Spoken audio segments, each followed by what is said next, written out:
Good morning. Welcome, families, faculty and staff, trustees, Peggy King-Yorda, and friends. Congratulations to the class of 2026.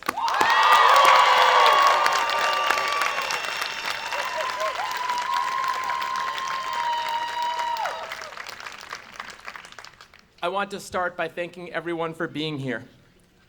You have come from down the road, across the country, and, as it should be, around the world. This morning, we honor our seniors and their families. I also want to recognize our exceptional faculty and staff.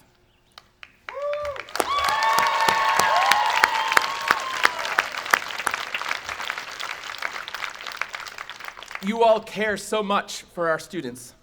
You share your hearts and your minds with this community.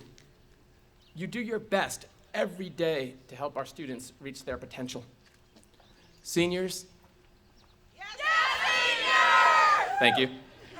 Please stand and join me in applauding and thanking your teachers.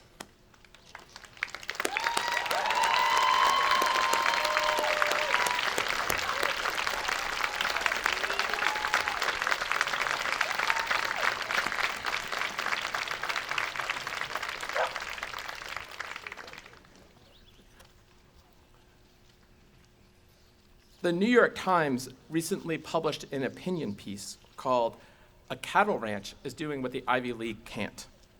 Some of you might have read it. I shared the piece with families on Friday. The author visited Deep Springs College, a junior college in California. It is famous for its working cattle ranch, student self-government, hands-on learning, free tuition, and paradoxically, sending graduates to Ivy League universities. This is the end of the article. I saw the confidence with which Deep Spring students move through their little world. Over their time at school, the students come to know one another and be known by one another. They are, for the most part, accepted. They have challenged themselves, and they have all failed. The curriculum, almost by design, demands too much, and they have survived it all. Along the way, they have been given an opportunity to learn what most people don't learn until well into adulthood, if they learn it even then. A good life consists of things that are not for sale, that cannot be resumeatized, that are not best understood as investments in your future, as much as brushes with life itself. I do not need to tell this audience that there is no need to go to the desert of California, lots of fires and really hot, or wait until college for an experience like this. Why wait when you can come to the Putney School? A great education teaches you how to learn in each of the next steps of your life. The road to success is not found in simply completing an assignment. Rather, a lasting education teaches you to take personal responsibility for doing what needs to get done. Like students at Deep Springs, you, members of the class of 2026, have also pursued an education rich in experience, creativity, and community. As a result, you know how to learn in each of the next steps of your life. A Putney education will always give you this leg up. Putney's mission to stand for a way of life is profound. In this era of fragmentation, specialization, extraction, mechanization, artificialization, and division, Putney teaches you the important role of the human. I see this all of the time. I saw it this winter after a really big snowstorm. I thought to myself, there's no way A.M. Barn's gonna be staffed up enough. I'll go and help out. So I started walking up to the barn. It had snowed a couple of feet. All the stars were out. The snow was glistening. Not a human or bird or an animal had trampled on the snow. It was untouched and glistening until I got toward campus. And as I approached campus, I started seeing single file rows of feet through the snow. The only people up in the morning, animal or human, to disrupt the beautiful pillows of snow were Putney students walking to AM Barn. That morning, every single member of the AM Barn crew showed up for Barn. I see it every time I walk into Wender. There are schools with fancier art facilities or larger ones, but I don't think there are happier ones. The culture of Wender is more important than the structure itself. That's a good thing. I remember this each year during the assembly conducted entirely in the languages of our international students. The excitement and passion I hear in the announcements, even if I don't understand the words. The way in which we all grow in empathy together. It's really special. The world you will soon assume leadership for, class of 2026, faces so many difficult to answer questions. How do we come together when the world seems incentivized to tear us apart? How do we marshal curiosity to fight ideology, judgment, and certainty? How do we celebrate our shared humanity rather than othering those with different racial, ethnic, socioeconomic, gender, sexual orientation, or religious identities? How do we combat alienation with community? How do we leverage technology instead of letting it leverage us? How do we assume responsibility for a government of the people, by the people, and for the people to defeat demagoguery? How do we live in a world that creates abundance rather than fights over artificial constructs of scarcity? These are big questions. Graduates of a school with big dreams, though, can and should seek to answer them. And we start right here on this hilltop in Vermont. Putney has always asked ambitious questions. While much has changed, some things at Putney have remained entirely consistent over 90 years. Class of 2026, your work at Putney comes extraordinarily close to Carmelita Hinton's founding vision. First, you've given yourself an extraordinary academic preparation. At Putney's start, Hinton laid down a marker. She proclaimed that Putney students would work harder and learn more because they would generate and refine their own ideas rather than memorize and regurgitate those of others. Hinton was uncompromising on one point. The Putney School and its progressive pedagogy would prepare students for success in college and career like no other high school. Want evidence of this? Just yesterday, a parent watching Project Week presentations told me that Putney students managed to delve more deeply into their subjects in 2 weeks than her graduate students had in an entire semester. Second, you have immersed yourself in an environment where creativity and innovation reign supreme. Hinton believed holding the arts in high esteem was part of the good life. She designed a program where students would grant the arts great prestige, experimenting, creating, inspiring, and being inspired. All the while creating community. Third, you have felt ownership over this school. Hinton believed that ownership propels achievement.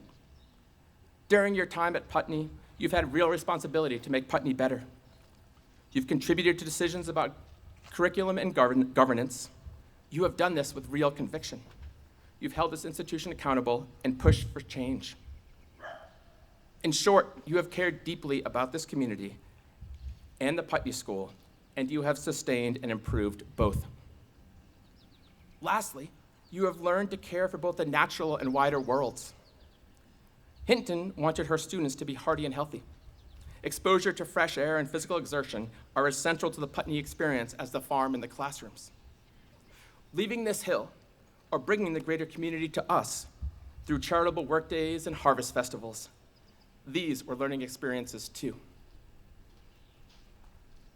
Though articulated over 90 years ago, graduates, these principles are true now more than ever.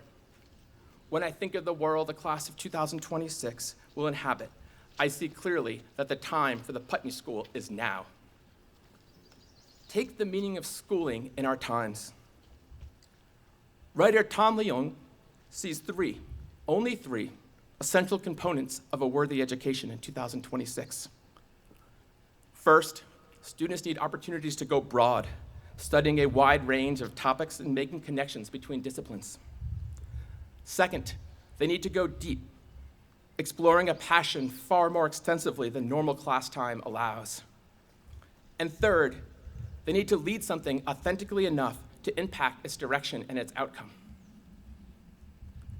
Think, class of 2026, about how your Putney education aligns with these pillars. You have gone broad in so many ways. I love hearing Glenn share how Mia's native languages are arts and mathematics. There is something amazing about Gabe enrolling at Northeastern for engineering while creating our first metal cow sculpture. You've gone deep too, like Flynn's years-long study of microplastics and Kiara's annotation of Shakespeare.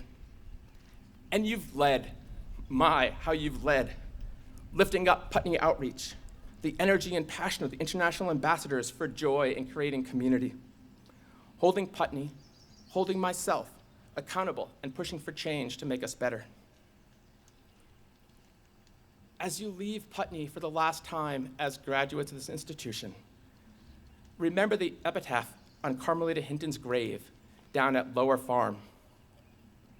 Please approach the world with laughter, courage, and optimism. In the summers and the winters of your life, always think back to these hills and these barns and fields of Elmley Farm. You can remember your art studios and your classes, your classmates and your teachers. And may you draw from this experience a lifetime of inspiration and support. The Irish, my people, have an apt blessing for times like these. With slight modification, it goes like this. May the road rise up to meet you. May the wind be at your backs. May the sun shine warm upon your faces, and the rains fall soft upon your fields. And until we meet again, may you hold each other in the palms of your hands. Congratulations, class of 2026. Farewell, Godspeed, and come home often.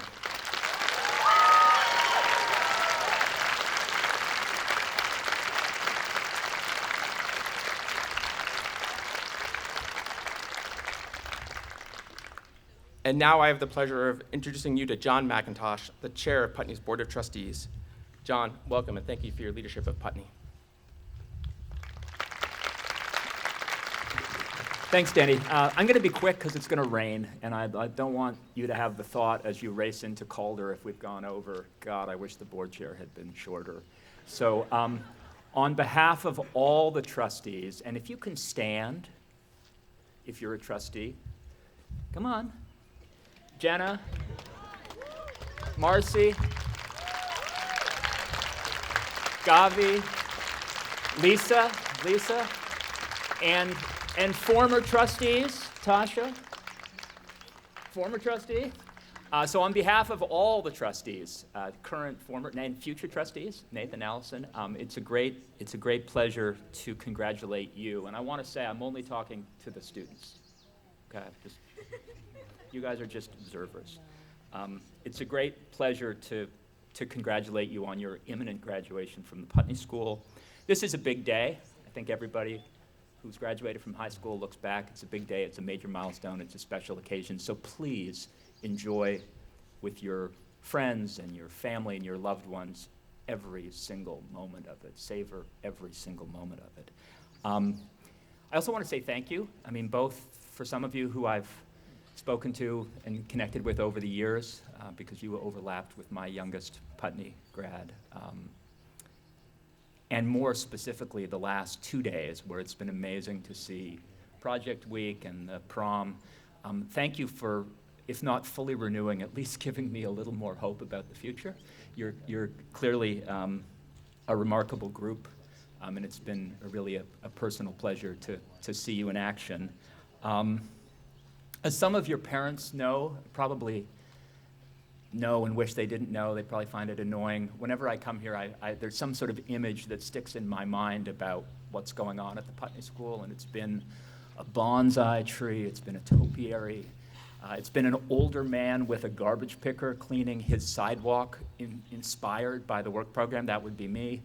And this time, and I blame Nathan, actually, and Lucia for the Bobolink, I have this image of aviaries and birds. And I apologize in advance, because apparently Dawn's going to talk about birds as well, but I got her permission to still go with my bird thing. You know, you're about to fly into the world. You're about to soar. You're going to go all sorts of places. Some of you will stay in New England. Some of you will go all over the world, all over America. And that's kind of scary. But you're the 91st, if you will, flock that has left this campus.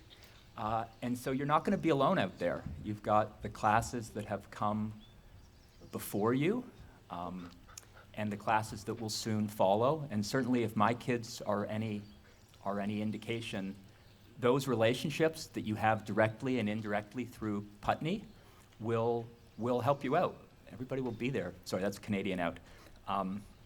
Will help you out and be there, and be there for you. And I'm very confident that you're going to find all sorts of places to land, all sorts of niches, to continue the bird analogy, to live in, and that really, truly, you're going to make them better for your being there.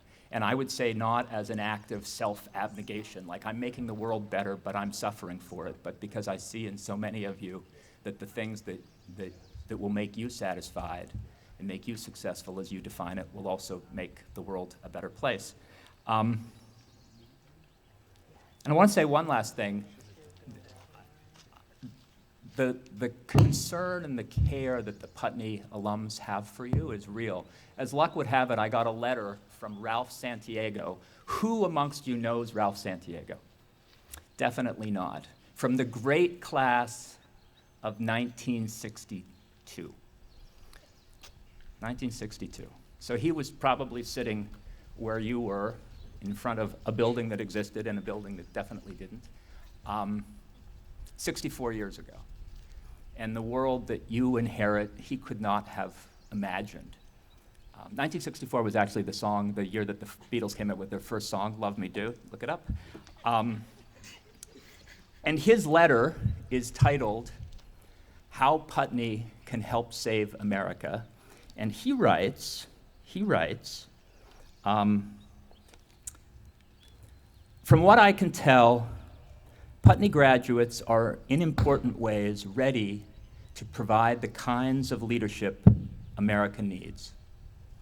They graduate with a sense of community and with an appreciation for the environment, and more importantly, for the wide range of human endeavor.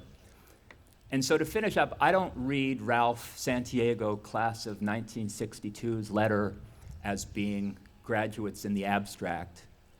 And I don't think he's talking about those graduates that soared from Putney 64 years ago and are now, at least Ralph is, resting in Florida. I think he's talking about young graduates. I think he's talking about graduates with energy and passion. I think he's talking about you. And he has faith that you guys are up for the challenge to try to help address in your own small ways the challenges that we face. And I do too. In conclusion, Carmelita Hinton reminds us, as if we didn't know, that it's a long, slow road.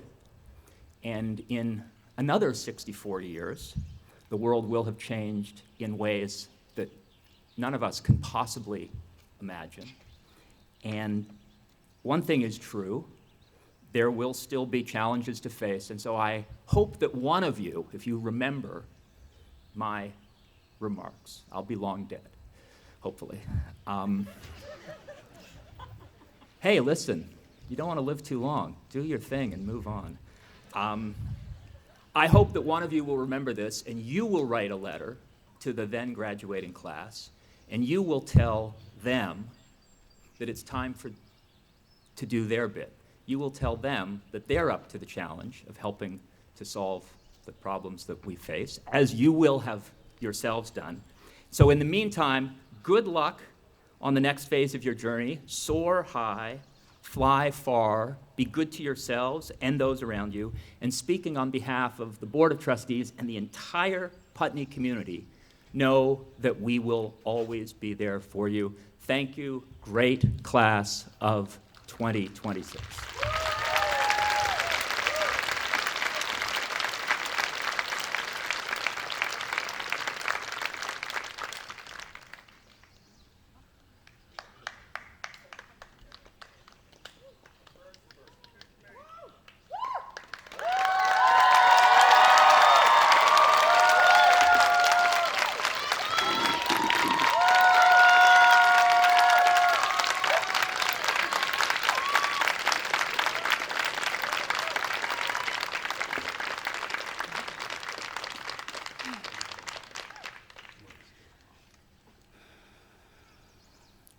Gosh, I'm going to start crying even before I start. Dear class of 2026, I cannot adequately express how honored I am to be up here today. This moment is bittersweet. You and I are both departing, and the opportunity to speak to you now feels immensely special. I do not take it for granted. I've interacted with every single one of you in small and large ways over the past few years, whether that was in class, mutually in awe of the human body or photosynthesis, out in the field identifying plants, in sex ed, talking about penises, vulvas, the intersex in between, relationship dynamics, and ethical sex, at a school that doesn't allow sex.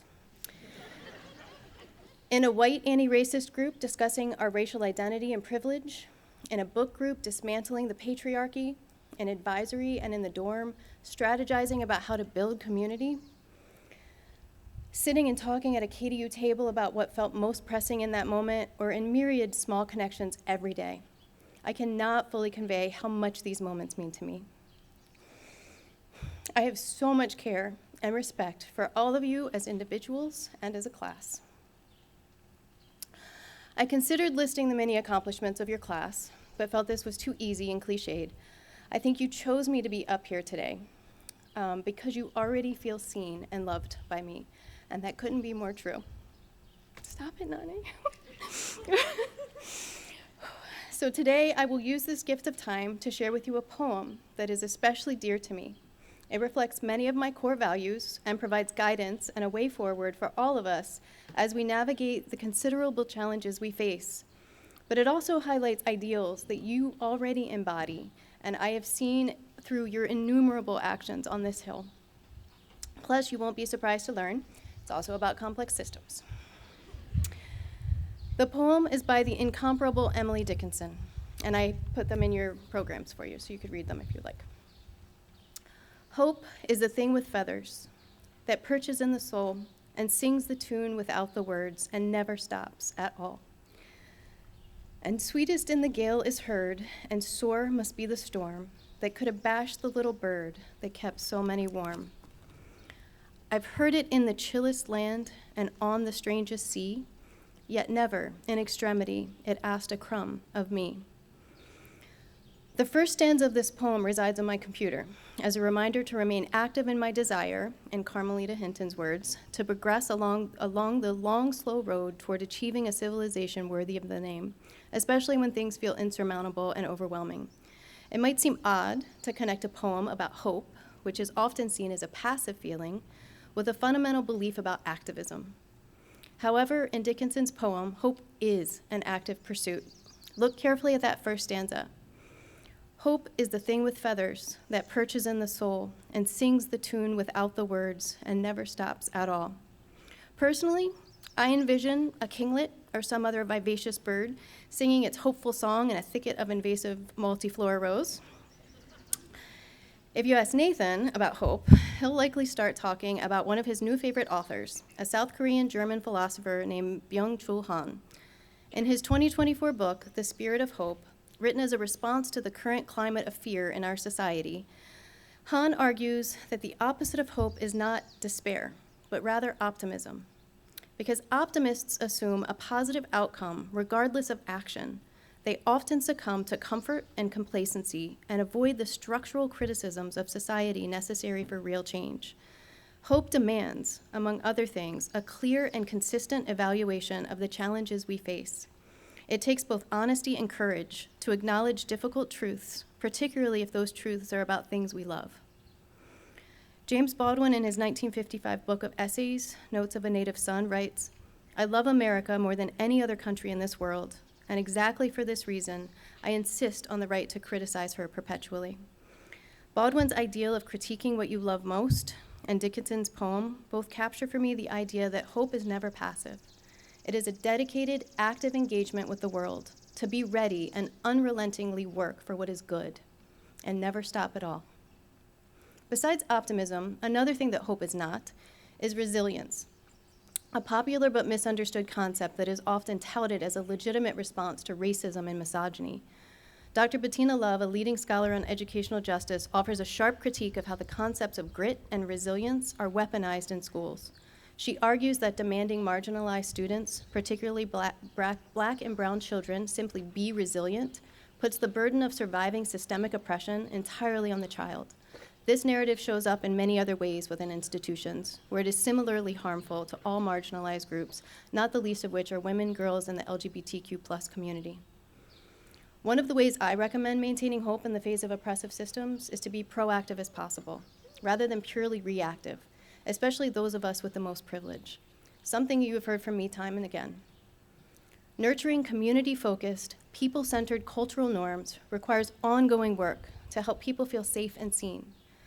This involves doing the necessary reflective work to see through our own biases and layers of conditioning we've all received from the moment we were born, to see and understand how our identities grant us varying positions of power and privilege. In other words, we need to intentionally investigate the water in which we're swimming. This is hard. The real work of creating cultural norms that foster sustainable, loving, and thriving communities does not occur either through one-time grand gestures or surface-level box checking. There is no once and for all, no moving past, no closure. So what do we do when the systems we are trying to change feel so large as to be insurmountable? Many simply give up. Not you guys. The problem feels too big, too overwhelming, too dire, so we seek out whatever small measure of comfort and contentment we can attain. Comfort and contentment are often just apathy in disguise, as opposed to joy and intentional rest, which are experiences of engagement. But what then can we do?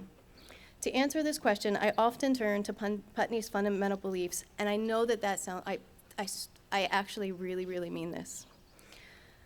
Having lived and breathed these values for the last 18 years, I am amazed at how timeless and timely they remain. Notice how every single one describes an action. Reflection is important, but left alone, it does little to create real change. So what does? So let's look at the third stanza. I've heard it in the chillest land and on the strangest sea, yet never in extremity it asked a crumb of me. Though hope asks nothing of us in return, even in the darkest of times, it perpetually reminds us that the little things matter. From a systems perspective, small acts can and do have significant impacts. No one explains this truth better than Kenyan activist and Nobel Peace Prize winner Wangari Maathai. You guys know I'm gonna cry because I cry every time I show you this video. The hummingbird image that still adorns some of the old sustainability signs around campus, reminding people to turn off lights and close windows, comes directly from a story Dr. Maathai tells about a hummingbird's response to a large forest fire.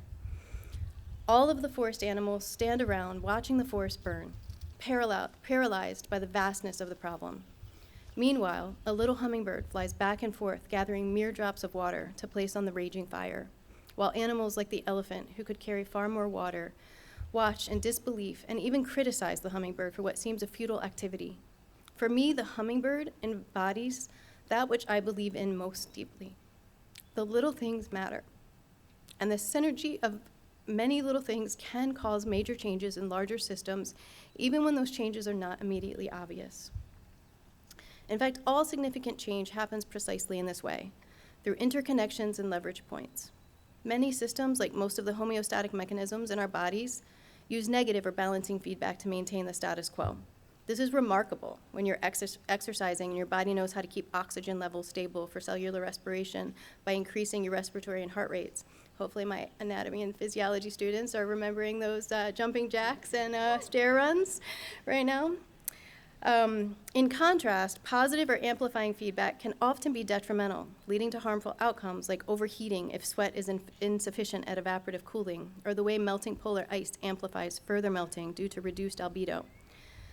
Sometimes the status quo is beneficial, but when it comes to systems that perpetuate inequity, the status quo serves as a means of concealing ongoing harm.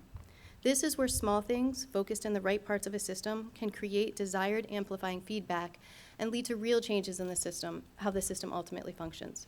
But we can't do this in isolation, which brings us to the middle stanza and to the idea of warmth. And sweetest in the gale is heard, and sore must be the storm that could have bashed the little bird that kept so many warm. The bird that kept so many warm, not one person, but many. Hope, Dickinson reminds us, is not an individual pursuit, but rather something that moves between us, that lives in the spaces we share with one another. Hope, at its core, is about relationships. We are all in relationship with one another. We learn from one another. The capacity to recognize this is no small thing. In fact, I would argue it is at the heart of what it means to be human. But relationships oblige us. They ask us to hold high standards for one another while resisting temptation of black and white either-or thinking, the kind of thinking that mistakes clarity for wisdom and certainty for strength. Be wary of those who believe they have it all figured out or that there is one clear answer. This is rarely true, and life's most important ideas and relationships are highly interdependent, contextual, and nuanced. When it comes to the nature of relationships, we need to question many things that we often take for granted. Consider, for example, how science teachers often present the idea of evolution. You know, natural selection, survival of the fittest, life is competition. But look more carefully at the natural world, and you find something far more complex and intriguing. Countless interconnections that are cooperative, like mycelia that form mycorrhizal relationships with plant roots and connect resources between two different kingdoms, with vast hidden networks beneath our feet. The forest does not thrive because the strongest tree wins. It thrives because of connections, because of sharing, because in system science, the sum is genuinely greater than its parts. Energy is conserved through cooperation in nature, and systems are able to grow into more complex and interconnected forms with nestedness and emergent properties. Life grows and diversifies due to interconnection and synergy. These are not soft ideas. They are how complex systems actually work, and it's often hard to see until you learn how to replace linear thinking with systems approach. For this, I recommend the teachings of Donella Meadows. Sometimes the progress or immediate impact of the little things remains hidden. Just as mycelia do their work invisibly beneath the surface, there are moments in any movement, any community, any life, when things are growing that we simply cannot yet see. This is precisely when hope must be most active, not as a feeling we wait to receive, but as a choice we make again and again. And those choices are inseparable from relationships and dialogue. We must cultivate a genuine openness to continual learning, including perhaps especially from people with whom we disagree. As those of you who have taken environmental philosophy know, rules of engagement matter in these moments. I'm going to just remind you of what we used in class. 1, it's not about me, it's about my ideas. 2, I could be wrong. 3, I am not diminished by changing my ideas or compromising. 4, I am not interested in humiliating others. 5, I am community-centered rather than self-centered. 6, I value cooperation over competition. And 7, I will communicate in a way that creates and maintains a positive argumentative climate. That said, true dialogue can only occur in the context of psychological safety. Dialogue is rendered difficult, if not impossible, when there are differences in power or disagreements about fundamental truths. There are not two sides to every story. There are those who have more power and those who have less, and you are never required to enter into dialogue with someone who fails to recognize your or others' basic humanity. At its best, true dialogue is not just about understanding another point of view. It's about the creation of something entirely new. Linear thinking and short-term decision-making, absent the understanding of systems and feedback, are the enemies of desired emergence in a system. and they surely maintain the status quo when what we likely need for the system is to bifurcate and take on new patterns that promote social equity. This is a mutual pursuit, one that requires us to constantly question and expand our own worldviews and mental models without losing touch of our core values. Speaking of mutuality, I'd like to pause for a moment, and I'm almost done, to address my colleagues.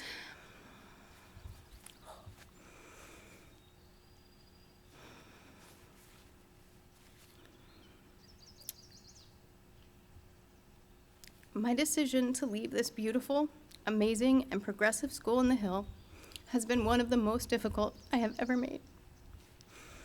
And this is in large part because of the unceasing love, respect, and admiration I have for all of you. I am grateful to all of you in so many ways. To the families here today, if you don't already know this, and I think many of you do, this group of thoughtful, caring, and brilliant educators is truly a pedagogical unicorn. The diversity of passions, skills, and creative ways of being in community with teenagers that this group of faculty and staff bring is beyond remarkable. Students, whether you're graduating today or not, look to these adults who have modeled values, passions, patience, and love, and take those things with you out into the world. In conclusion, beloved class of 2026, I'll sum up a few ideas I pulled from Emily Dickinson's little poem about hope. Actively cultivate your hope through your actions, especially the small everyday ones. Surround yourself with people who help you do this and who hold you to a high standard. Hold your communities to that same high standard with love and clear communication, while also listening and remaining open to new perspectives. Trust and follow your moral compass, while also seeking to learn from others as you continually expand your mental models. Do not allow yourself to become comfortable. Reflect often and fight like hell for the things you know to be right and good. Know that this is a lifelong pursuit. Continually nurture the connections that help you be the best version of yourself, and find people who will give you honest, loving feedback while also showing you grace when you stumble. Do the same for them. Cultivate respect, cultivate honesty, cultivate curiosity, cultivate love, cultivate hope. Now go out and be fucking hummingbirds.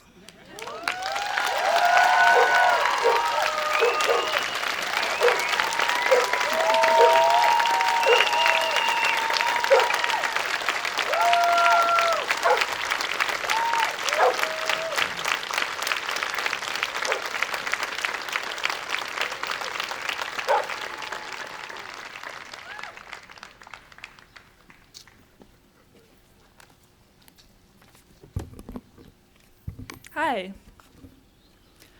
For those of you who do not know me, my name is Caroline, and I'm a four-year senior, and I, alongside Clea, are the senior speakers for the class of 2026.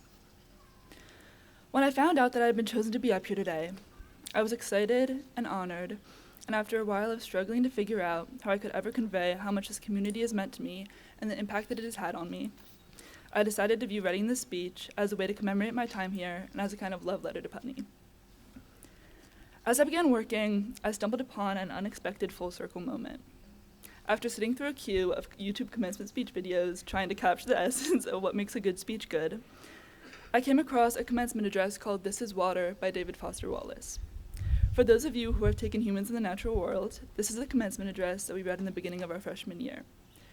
For those of you who have not heard it, I highly recommend that you listen. It is considered to be one of the most influential commencement speeches ever given, and it is most likely much better than anything I could say today. The main theme and message of Wallace's commencement address is the importance of a liberal arts education, and the reason that I am talking about it today is because it addresses some of the main things I think makes Putney special and what makes Putney Putney. While some of you may be thinking, whoa, I didn't know that he talked about the work program or evening arts or student leadership in his speech, I am sad to say that he did not, but he did talk about experiential learning and learning how to think, the importance of community and being a part of something greater than yourself, care, gratitude, and dedication. I have a few stories that I would like to share with you today about these values he spoke of. My first story is about a lamb. During my time here, I've worked in the small animal barn, with the alpacas in the solar field, and in the cow barn. I've learned a lot from these jobs and environments, but the most meaningful lessons I gained were from the time I worked with Eclipse. About a week into working in the small animal barn during my sophomore spring, Putney took in a lamb named Eclipse that had been rejected and abused by her mother and herd. She was underweight, very fragile and scared, and had an injury to her eye from the abuse that she had faced. The care and attention that she required exceeded expectations of the job description, but regardless, the other small barn worker and I stepped up to help care for her, because in our perspective, there was no other option but to show up. We helped with her early morning and late night feedings, applying her eye cream, and just sitting and socializing with her. And over time, through our commitment and patience, along with the incredible support and love that Melissa showed for her, we were able to watch her grow into a self-sufficient, healthy, happy, and social sheep. Taking the time to pause, connect, and put another's needs above your own isn't something that is prioritized in the rush culture of our world. And this experience taught me that taking the time to inconvenience yourself and prioritize others' needs above your own is, in my opinion, some of the most meaningful work that you can do. That is Putney. The second story that I would like to share is one that is just as much about life during Putney as it is life after Putney. I really enjoy talking to people about why I chose Putney and why I care so deeply about this place, and connecting with others who feel the same way. I ran for the position of student trustee because I wanted to have the opportunity to impact the future of the school and to learn about how Putney functions. But I was also excited for the opportunity to talk to and connect with people who volunteer their time to work for the betterment of our school. During the family weekend in the fall, we had an on-campus meeting that spanned over the course of a few days, and as well as the meetings on campus, we also met over dinner. In both of these settings, I was continuously shocked and pinching myself that these were not only spaces that students were allowed to be in, but environments where students were encouraged to engage and connect. Our voices were valued and listened to on the same level as the adults in the room.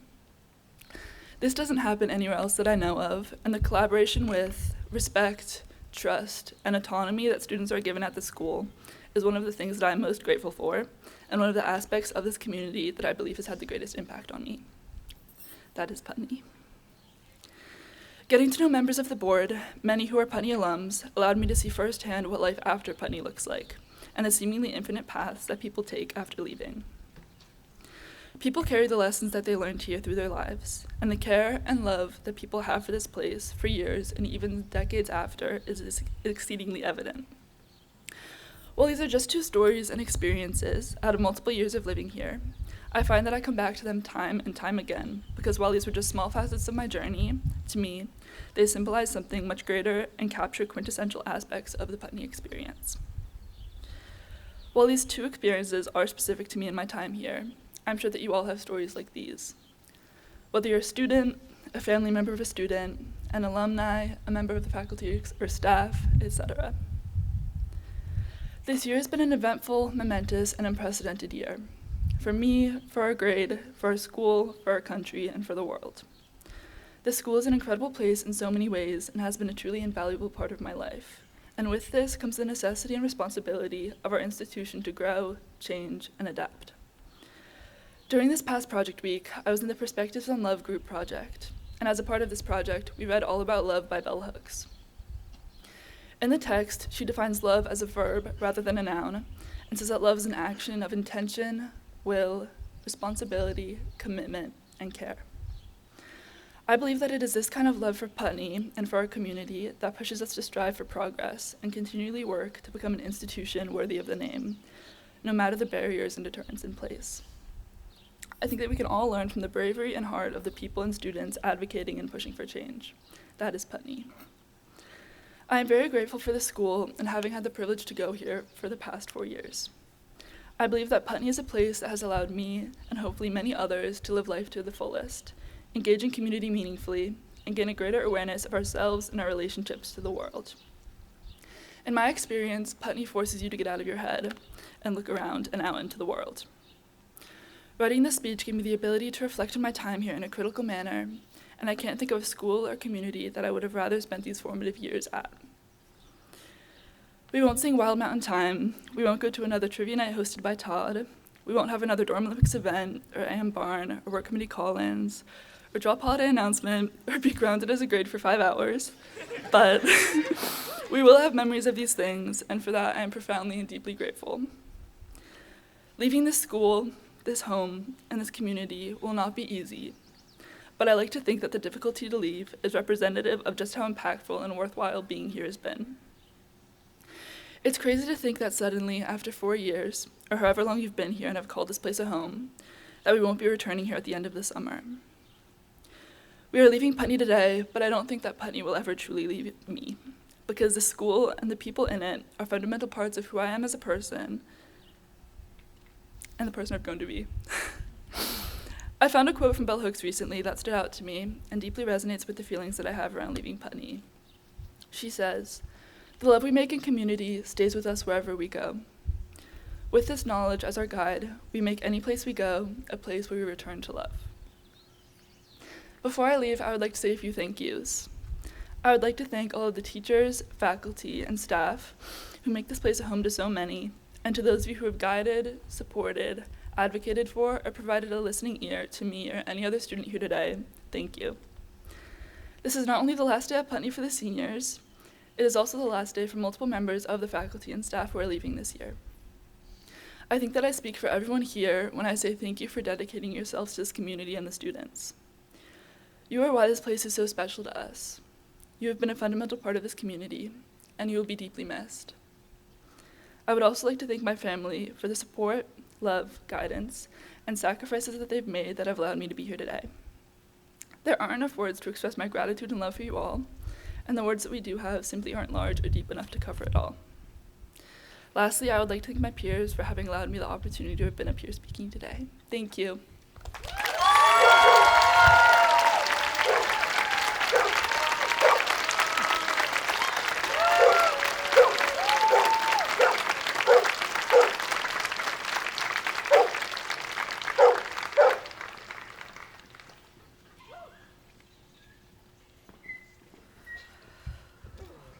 Okay.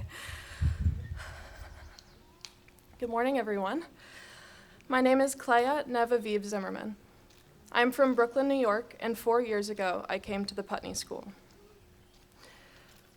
When I found out that I was nominated to be one of the senior speakers alongside Caroline, I was delighted and very thankful to be chosen for such an opportunity. I was also very nervous. I take immense joy in speaking to large audiences and writing speeches, and I've done much of that during my time here. But I've never written this kind of speech for this kind of audience before. For a while, I wasn't sure which way to take this speech. I have a lot to say about the Putney School and this graduating class, the place and the people who have been at the forefront of my life for the last 4 years. As I was thinking about what to say, the idea of leaving and never returning as a student kept looming over me. There is a lot to say about leaving such a special place, but, I realized, there is also a lot to say about choosing to come here. Throughout my 4 years at Putney, one thing has not changed. I am always asked, why Putney? To many, our school seems like a year-long summer camp where students bond with cows, sometimes more often than other people, and walk barefoot through the snow. They're not too far off. Leaving New York City for Putney, Vermont was the scariest decision I'd ever made for myself, and a decision that I will never regret. But whenever I've been asked why I chose to come here, I bite my lip and shrug. For those not familiar with the Putney School, it's difficult to comprehend what this place really is. And somehow, it's even more difficult to explain the Putney School when you do understand it. As I thought about this question while preparing this speech, I have come to understand what drove my 12-year-old self to want to be a part of this community, what kept my 14-year-old self here, what my 16-year-old self was inspired by, and what my 18-year-old self can look back at and say, this is why. Throughout my time here, I have also come to understand the monumental impact that globalization has had on the Putney School as an institution and community. It would be impossible for me to not acknowledge this. The Putney School is the culmination of globalization. Carmelita Hinton migrated from Nebraska to Vermont, where she started this institution. Carmelita was inspired by the works of American educator John Dewey, the German professor Friedrich Friebel, and the Genevan philosopher Jean-Jacques Rousseau, among others. And, as is in the nature of the Putney School, we have changed a lot since Carmelita passed away. We have taken even more inspiration from new educators and philosophers from across the globe, and our means of educating have been evolving constantly. Not only is our educational system a result of globalization, but our community is as well. Carmelita Hinton worked at the Hull House in her youth, a place that undoubtedly shaped her vision for the Putney School, and a place that worked mainly to provide opportunities to immigrants, among other people. For over 90 years, students and teachers alike have migrated from all across the earth to end up here, on this hill, as we all are today. You can see some of this demonstrated in the KDU, where there are 34 different countries' flags representing our community's identities for just this school year. You can also see this demonstrated by simply looking around. The dress I am wearing today was made by my great-grandmother, Bidia, who immigrated from Poland to Germany. Then, my grandmother immigrated from Germany to Turkey. Most recently, my mother immigrated from Turkey to the United States. I would not be here today if it weren't for them. The chances are, if you look at the students and teachers around you right now, they share a similar story, whether it was 1 year ago or 100 years ago. I say all this as a means to express how truly crucial globalization is at our school and in our world and what migration has done for us all. The reasons why I came to Putney would not be possible without that.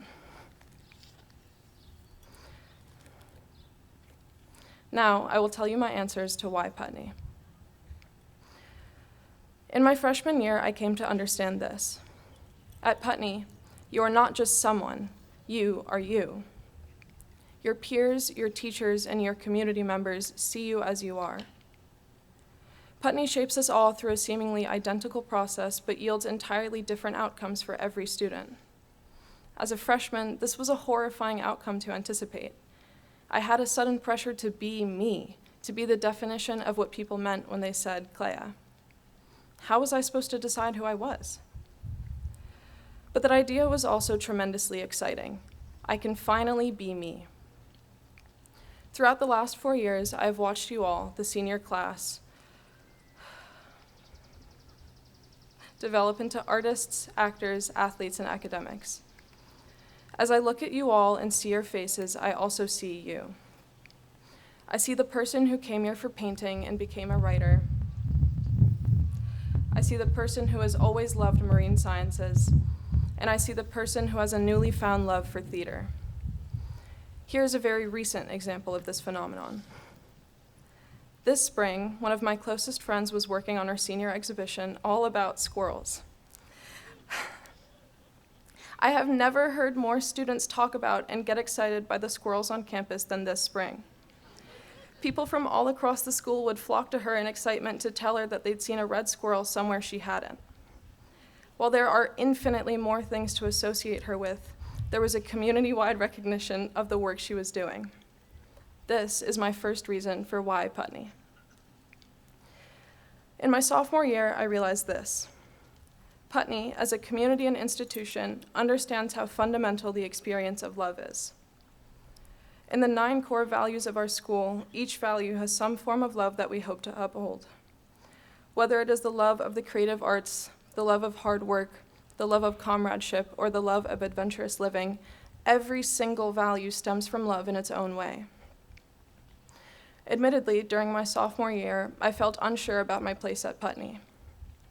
I felt unsure because going home to New York often felt like I wasn't going home at all. Putney had become a new home to me. Quote unquote, going home meant being in a crowd of 8 million people and having 2 friends. Being at Putney meant being in a community. I looked at schools closer to New York, hoping that I could somehow force myself to be content away from Putney. This may seem counterintuitive, but it was scary for me to admit that somewhere new was so special to me. It turned out trying to leave your peers and friends who have offered you so much love is difficult. Additionally, in being around this mindset, I, too, learned how to truly value the experience of love. and I also understood that the way I'd learned to give love to every aspect of my life, to every person in my life, and to myself isn't taught in many other places. Another one of my closest friends is a member of both our Sustainability Committee and Community Outreach Committee. It is clear to anyone who looks her way that she genuinely loves and cares about both of those subjects. Along with the rest of the members on those two committees, she has put in immense effort to move our school towards a more sustainable future, as well as a future that sees a school that doesn't remain secluded on this hill. She and the other students with these passions don't do this because they have to, but because they love doing it. This is my second reason. In my junior year, I was able to expand on that theme. I learned that a person can have more than one home. The first time I ever toured Putney, I cried when I left. For a long time, I thought this was silly. Most teenagers cry when they have to go to school, not leave. But I realized that I had never felt like I belonged more in a certain place than here. As I explained in my second reason, Putney is a deeply connected community. I mean this in the sense that here, you are kind to everyone. You smile at people even if you don't know them. People genuinely care about you. You have the space to be authentic and be supported. And coming out of the pandemic in a middle school where I didn't quite fit in, that was what I needed. But in my junior year, as the distant end began to loom over me, I felt the imminent loss of this space I'd made for myself. I expressed all of this to someone very close to me. In return, he explained to me the home he'd made at Putney versus his home just half an hour away, and helped me understand that I wasn't alone in feeling like I was leaving something so fundamental behind. He also helped me understand that leaving Vermont did not mean that Vermont would leave me. Leaving Vermont also did not mean forever, just for now. So now I know and I can say that I have a home in Vermont, but that doesn't mean I have to sacrifice the place that I'm from either. This is my third reason. This last year, my senior year, I think I have come to the most important conclusion of my time yet, and what my final answer to why Putney would be. The Putney School brings people together from all walks of life, from every continent, from every background, but unites everyone by means of love and humanity. The Putney School provides a home to those who desire it and those who need it. I chose Putney because I see that I, and all of you, now have the tools to try and be the best people that we can, whether that is for ourselves, our communities, or our world. We are equipped to be leaders and change makers after Putney. But to clarify, this is not because of Putney. There is no class to take on being this kind of person, no single thing the school did that solidified this in us. By proxy of being around students and adults who are compassionate, educated, driven, and human, we are the people we are today. Putney gave us sticks and we discovered fire. So I ask that you always remember Putney and the lessons we have learned here, not that this is an easy place to forget. I ask that you always remain curious, always ask questions, and ask with the desire to learn. I ask that you always remain brave. Don't ever forget that you have a voice and you can use it. I ask that you always remain kind, listen with an open heart, and treat others the way you would like to be treated. I ask you to do these things for yourself and for everyone. The final thing I'd like to ask of you all is to live. Embrace every moment of being alive and being human. We are so special in the way we feel things so deeply and the way we experience so much. We are lucky to love so passionately and feel sorrow so intensely. The human experience is a treasure simply by virtue of life being a treasure itself. Embrace the moments when you are excited, when you are scared, when you are content, and when you are tired. While it may be unclear if we have one life or many, you will only ever have one life as you. Treasure it. Finally, I'd like to share an adage with you that has stuck with me from when I first heard it. It goes, "Only in the darkness can you see the stars." Many of you adults and students have been my stars, and for that, I am forever thankful. Thank you.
everyone hear me? Okay. Hello, everyone. Before I start, there is one thing I need to do. Oh my gosh, is that Patrick O'Connor, the ex-humans teacher? Thank you. Today, I have the honor of introducing our commencement speaker, Peggy King Yorda, class of '76. Peggy is a filmmaker, an anthropologist, a historical preservationist, and storyteller. For over 30 years, she has worked to reclaim the histories of marginalized communities in memorial design and the historic preservation of sites of conscience tied to the transatlantic slave trade. Peggy led the effort to protect the African burial ground in Lower Manhattan and directed the nationwide design competition for what is now the African Burial Ground National Monument and Interpretive Center. Her documentary, A Story of Bones, which premiered in the Tribeca Film Festival in 2020, traces a parallel recovery of the island of St. Helena. Her preservation work has taken her to Namibia, the Dutch Caribbean, and beyond, and she is currently leading the Inwood Sacred Site Memorial Project in New York City. An alumna of Bennington College and Columbia University's Graduate School of Architecture, Planning and Preservation, where her studies in architecture, set, and costume design grew out of her years at Putney. Peggy is today a Harvard Graduate School of Design Loeb Fellow and a consulting scholar at the University of Pennsylvania's Museum of Archaeology and Anthropology. We are so honored to have Peggy here today and to welcome her back to Putney.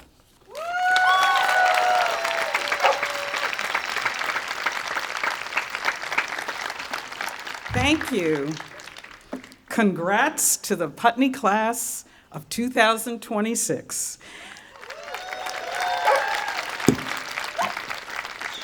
Thank you for inviting me to share in your celebration. Believe me, I understand what today means to you. Wow, I understand how truly amazing this moment is. And oh, by the way, nobody, no school in the Northeast knows how to make an entrance like the Putney graduates on graduation day. It's incredible. I remember this day 50 years ago in 1976 when I was sitting where you're sitting. The year before, I watched my older brother Leland graduate, and by the end of my graduation day, I was a complete mess. I'm looking at you all in awe because my face was just completely wet, totally consumed by the unbelievable reality of leaving my orbit of Putney friends. Then in 1978, my younger brother Clinton graduated, and then his son graduated in 2008, and then my daughter graduated in 2010, and then his other son graduated in 2011. So can you tell my family has kind of been here? This is kind of a very special place for my family. We've had a long lineage of King family members at Putney, and quite an inheritance we have in this place, this special place. I know something of inheritance. It was because of my mother's genius as an innovative educator, community organizer, and staunch advocate for progressive education that my brothers Leland, Clennon, and I came to Putney. Our father was a civil rights attorney in Albany, Georgia, and when Dr. King came through Albany in 1961, it was my father's office where he worked out of and my father's counsel that he took. Dad worked throughout South Georgia, where practicing law for a black man in 1961 could get you killed. We grew up watching Mom and Dad do unglamorous work during the civil rights movement. Even at age 6, I did my part, entering the fray of the American apartheid by desegregating my first grade class at an all-white public school in 1964. Then at 15, I arrived at Putney in the wake of the civil rights movement and found that I had not left home. The chores were different, the winters colder, the principle the same. Do the work, Do it hands-on, and do it when no one is watching, especially when no one is watching. 15 years after I left Putney, I stood on another piece of ground, a construction site in Lower Manhattan, where the bones of 419 African men, women, and children were unearthed by archaeologists.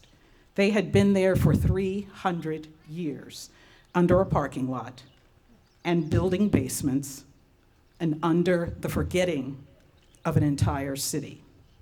Now I'm standing here, 50 years after my own graduation, in part because Albany, Georgia, and Putney had already, between the two of them, taught me how. I'm honored that you asked me to come back from the future. I'm your future, right? 50 years. Because I came prepared to share a few insights. I've had a chance to reflect over these 50 years about inheritance work, and staying intentional. In the wake of the civil rights movement, my brothers and I arrived at Putney with a toolkit of sorts, a toolkit comprised of our experiences, our unique point of view, our community. My parents didn't ask whether we wanted what we were inheriting. They simply lived in front of us until we understood that what they were doing was work, and that whether we chose it or not, we were now responsible for some part of it. Inheritance is not a gift. It's not a thing you put on a shelf. It is a conveyance of a responsibility that implies that someone before you stayed with this. Now it is your turn.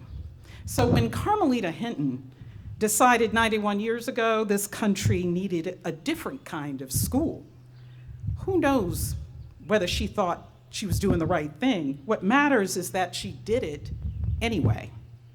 Like every class before you, the day you arrived at Putney, this experiment was placed in your hands. It is your inheritance.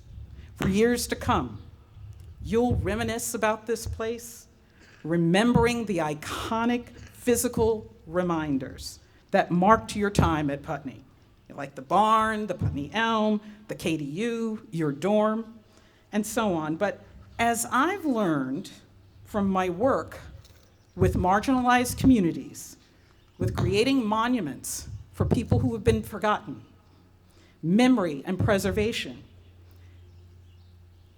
people give meaning to places. I hope you understand how profound that is, because it means that you too arrived with your toolkit in hand to this institution. And in your own unique way, you have contributed to Putney's work and mission just by being engaged by the community.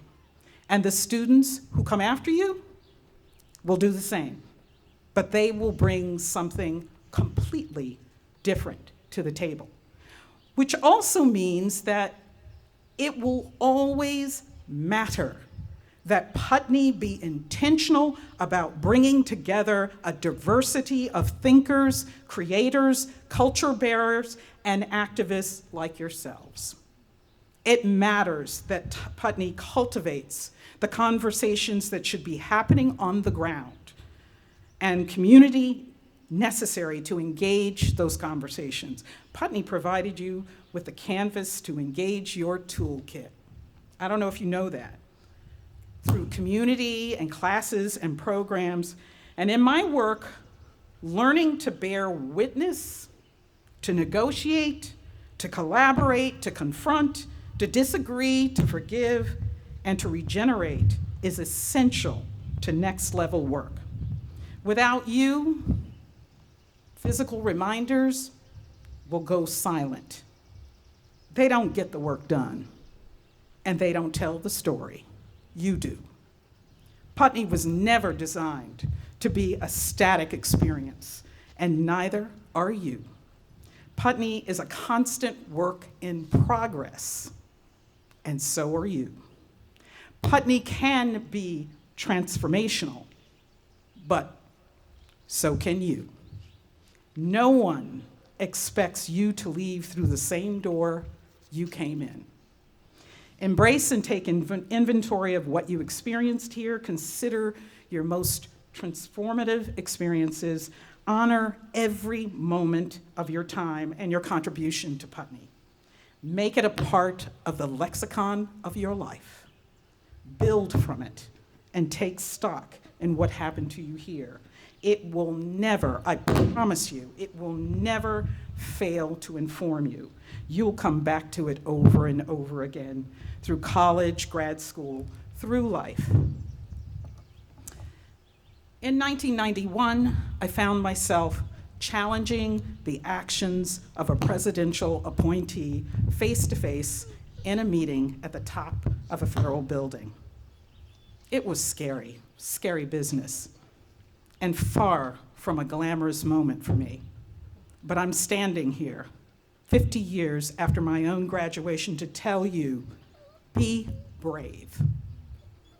I tapped into my superpower because I watched my parents, but also in part because I had Putney. I had mucked stalls, pitched silage, stacked wood, washed dishes, and so much more. And if I were going to lose my job for stepping up, I had skills.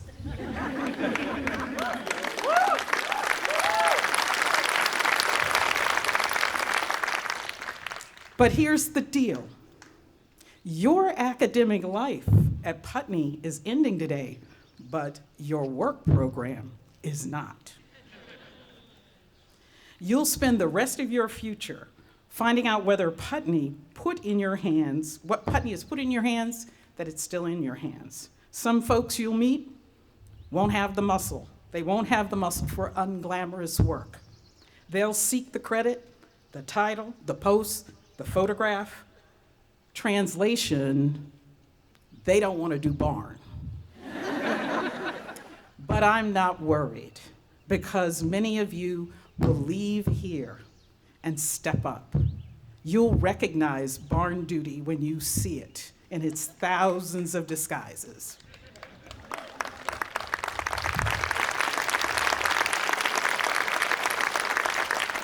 It'll look like that committee no one wants to chair, the words no one will want to say, the reparative justice no one wants to champion, the neighbor no one wants to check on, or the child that no one wants to sit with, much less the document no one wants to read, and the grief no one wants to witness. At the end of the day, my message to you is, don't skip barn.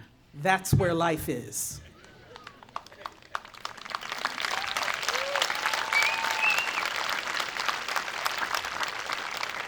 On being intentional, whether sitting in Sunday night meeting, I don't even know if you all still have Sunday night meeting, but we did anyway. But whether sitting in Sunday night meeting to bear witness and listen to others, or participating in Sing, where your voice is among other voices, not a solo, not a spotlight, but a part, or walking and working through Vermont winters. In many ways, these are exercises in the discipline of presence and not looking away. Your generation may be asked to exercise this more than any generation before you. The discipline of presence, the discipline of not looking away. You are coming of age in a country that has made distraction into an industry. Your attention is its product. The forces are aligned against your ability to stay with anything. A thought, a book, a cause, a grief, a promise, a place, a person.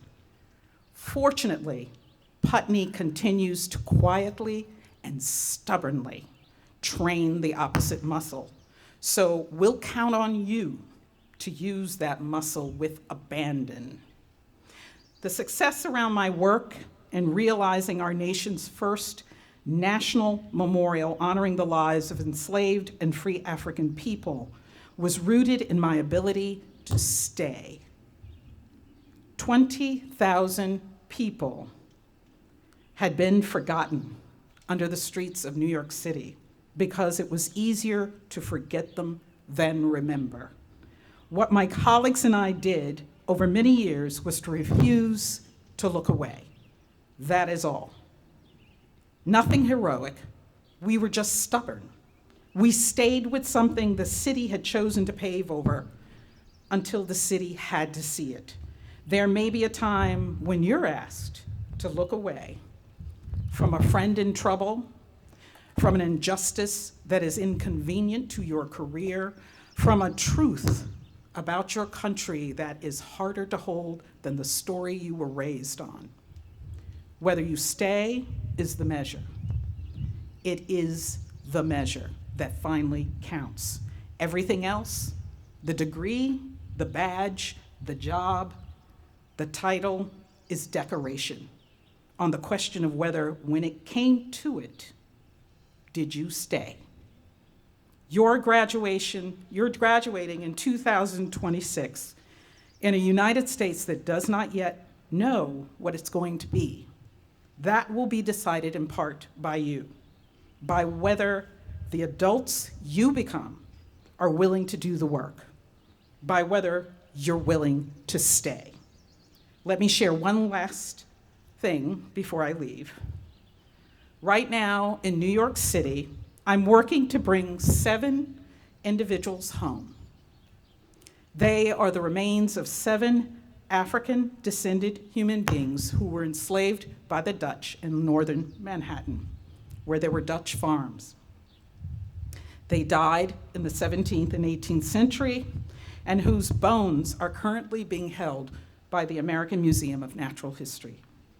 Over the next year, my colleagues and I expect to complete the design for a memorial and eventually return the remains from the museum back to the site where they were unearthed unceremoniously, past Central Park, through Harlem, up to 212th Street and 10th Avenue and Inwood, where they will be reinterred at a sacred site.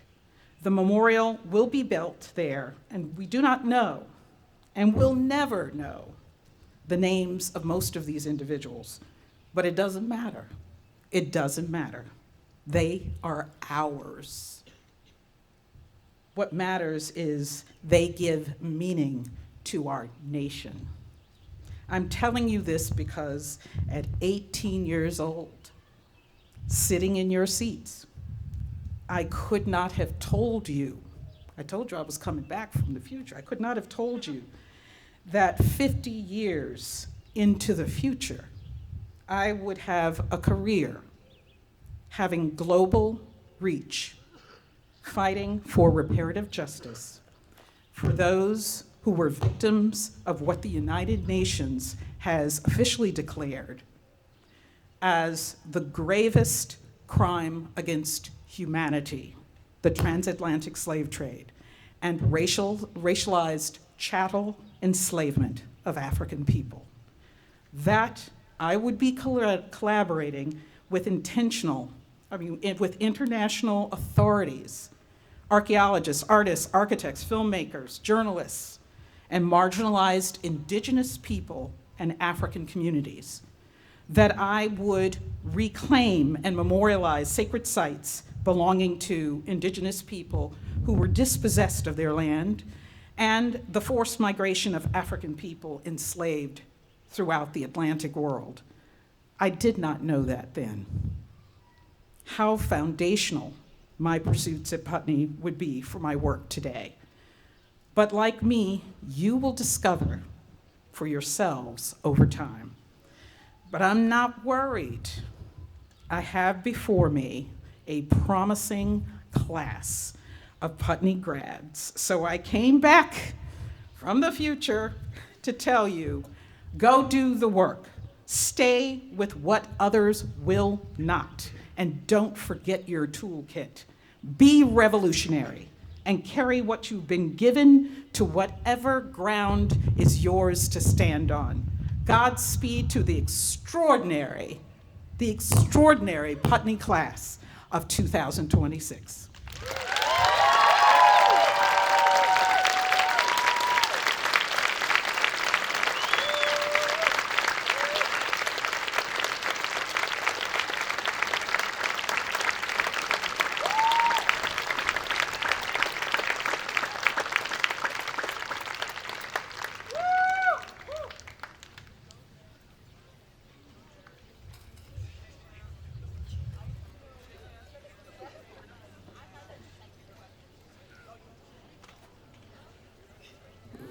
Hello, seniors.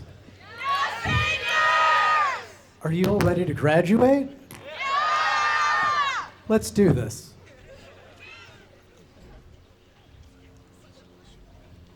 Abigail Helena Scharf.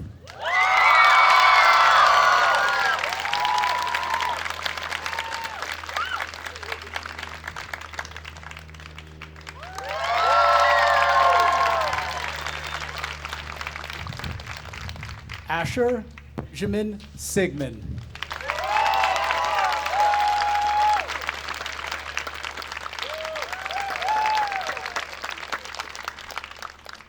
August Kavner DeRose.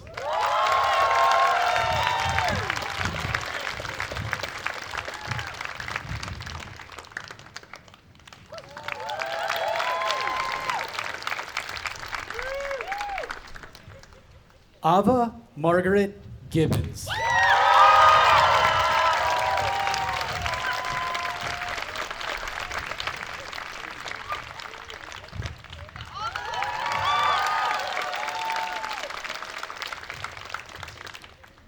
Cabot Robert Townsend.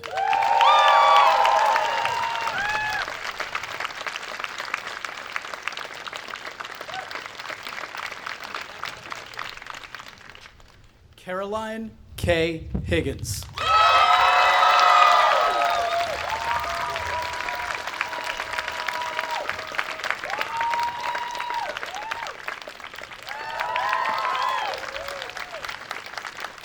Charlotte Elizabeth Hess.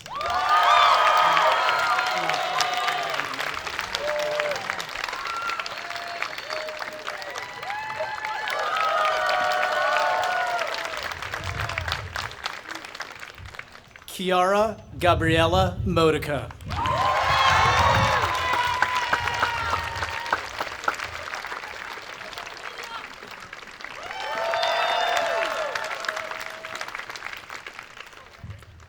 Chloe Celeste Rosner.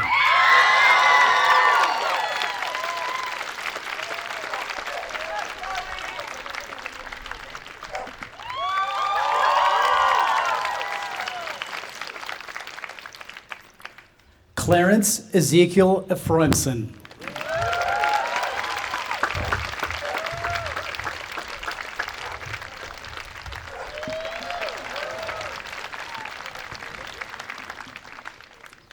Cody Kent Diabru.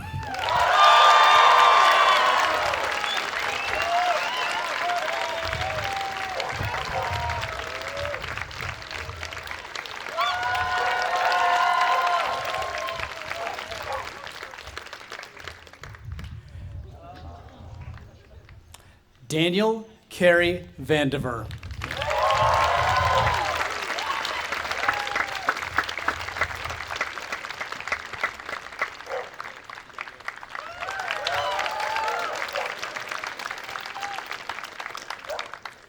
David Marsh.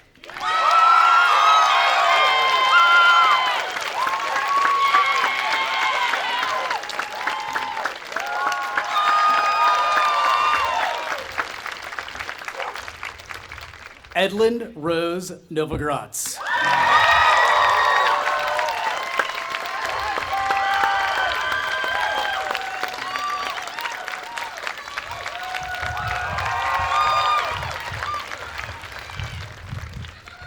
Elon Dell.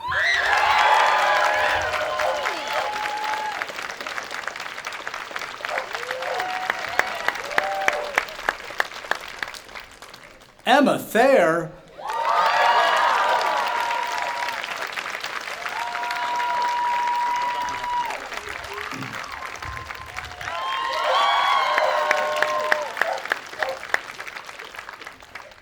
Ethan S. Felzer.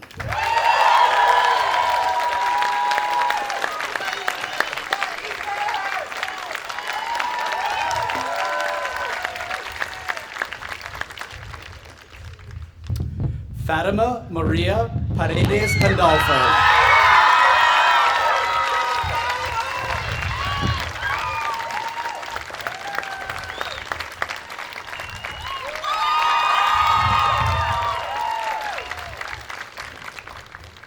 Flynn Tandika Knight Selshop.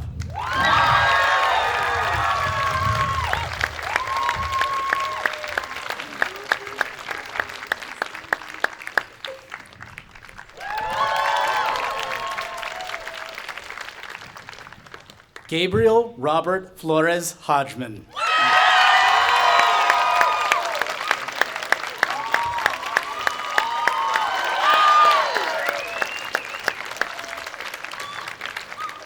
Virginia Abigail Morseman.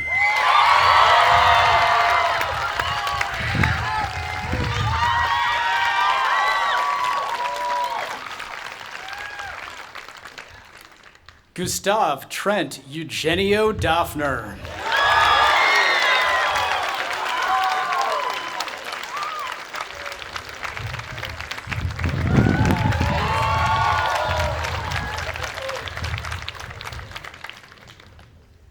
Isaac James K. Armistead.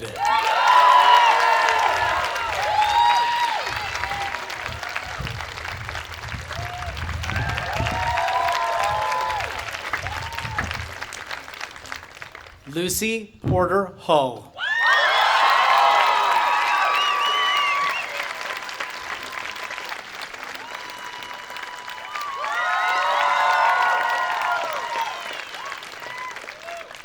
Lila Jane McGee.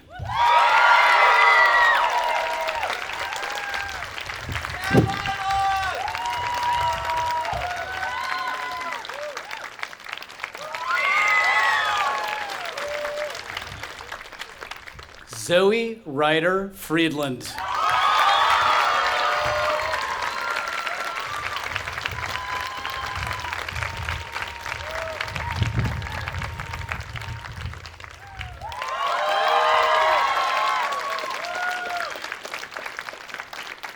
Zorina Tiana Brooks.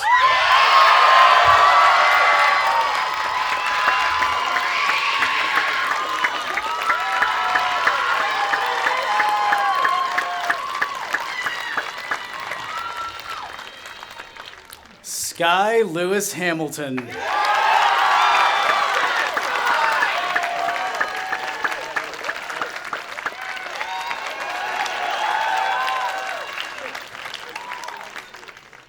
Ellison Zane Bias.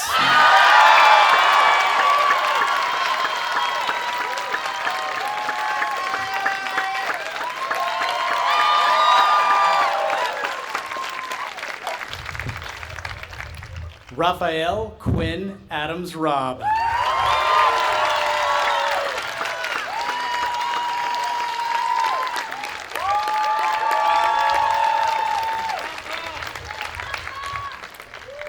Nathaniel Pidge Left Court.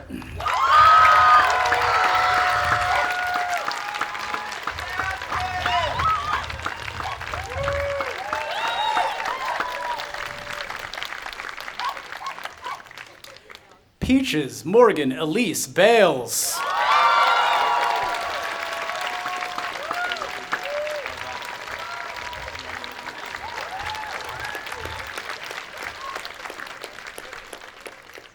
Paz Ione King.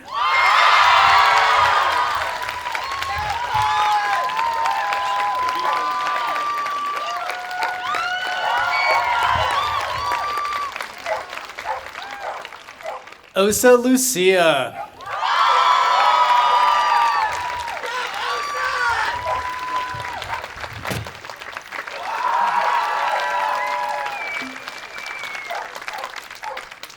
Nicole Castillo.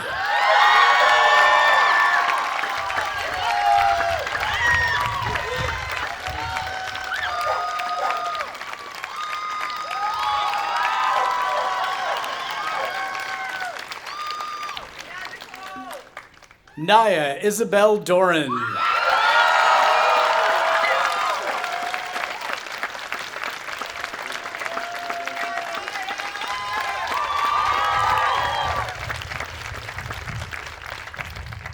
Nane Sophia Pittman.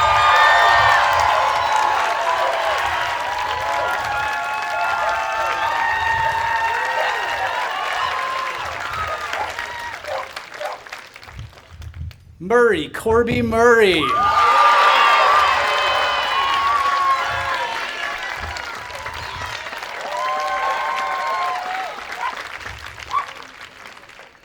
Mono Miles Moore.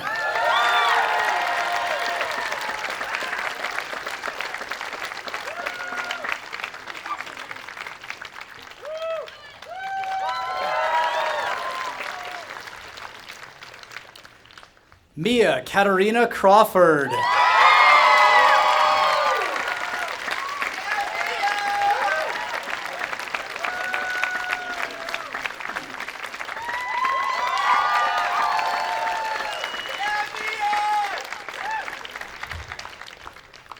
Margaretta Sutton Greenwald.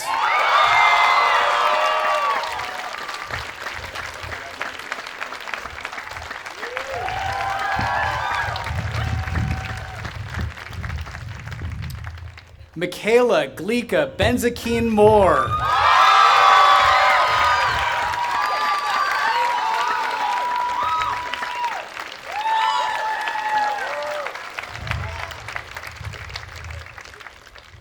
Clea Nev Aviv Zimmerman.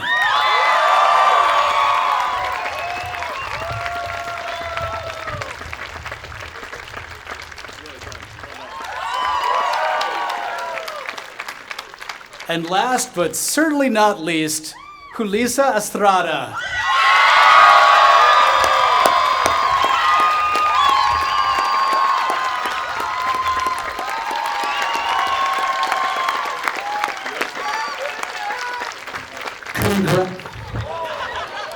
Congratulations to the Putney class of 2026.